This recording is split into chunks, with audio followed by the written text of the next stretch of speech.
Avui estrenem apartat de fonètica. Començarem per la G, G i Che, és a dir, gent, platja, cotxe.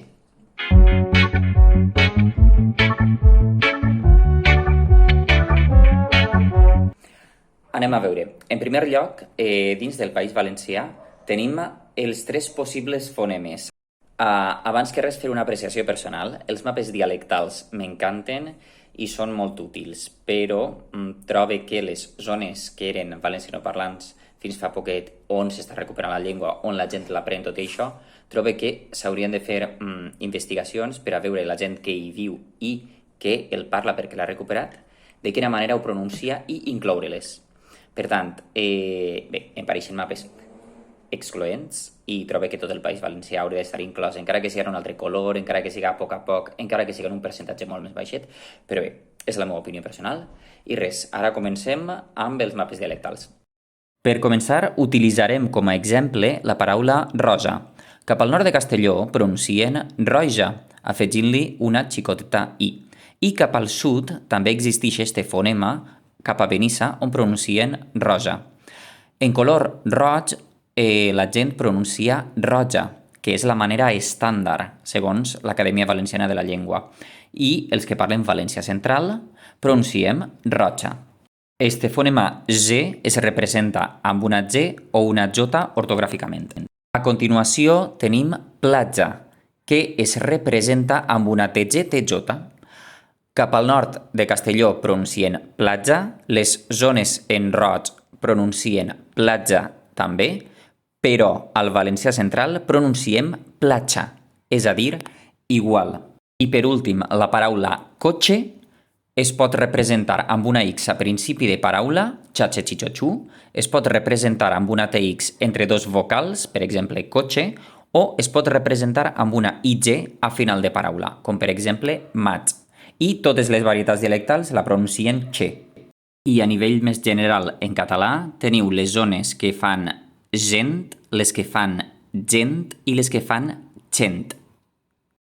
D'acord, què és el que aconsella la normativa? El Diccionari Normatiu Valencià aconsella fer el fonema intermig per a les que comencen per GJ, és a dir, gent, jutge, d'acord? Després, no passa res si en valencià central ho pronunciem tot che. De fet, apitxar no és una cosa roïna, és una característica de les moltes varietats dialectals que hi ha en el valencià, que consisteix en ensordir els fonemes. Ara bo, seria interessant, d'acord, més o menys conèixer estos trets fonètics que hi ha valencians que ho fan de tres maneres diferents, gent, gent. Este fonema, per exemple, G existeix en francès, je, jean, existeix també en altres llengües, com per exemple en anglès. Després, el fonema intermig, que és l'estàndard G, també existeix en anglès, jacket, en fi, en francès, jazz. Llavors, és prou, jo que sé, interessant, més o menys, dominar-lo. Bé, en fi, m'he canviat de modelet. Ahir tenia molta gossera. Total. Això sí, no passa res per apitxar, per fer che, perquè bàsicament és la manera, diguem, natural de fer-ho al valencià central. Saber diferenciar entre che, ge i ge estaria bé.